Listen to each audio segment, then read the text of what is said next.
મેટકોમાં ભરતીને લઈ યુવરાજસિંહે ઉઠાવ્યા છે સવાલો। ભરતી ખોટી રીતે કરવામાં આવી હોય તેવો દાવો કરવામાં આવ્યો।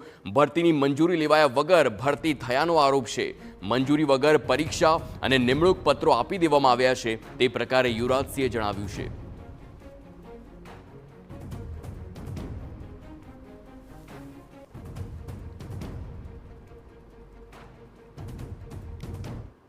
આ જે ભરતી છે એ ભરતીની કોઈ મંજૂરી જ લેવામાં નહોતી આવી અને જેમાં જાહેરાત બહાર પાડી દેવામાં આવી। ઉમેદવારોએ ઉમેદવારી નોંધાવી દીધી, પ્રિલિમિનરી પરીક્ષા લેવાઈ ગઈ, મુખ્ય પરીક્ષા લેવાઈ ગઈ અને ત્યારબાદ ડોક્યુમેન્ટ વેરિફિકેશન થઈ ગયા। જે ઉમેદવારોના મેરિટ યાદીમાં નામ આવ્યા એના ત્યારબાદ એ લોકોના મેડિકલ વેરિફિકેશન એ પણ કરી નાખવામાં આવ્યું।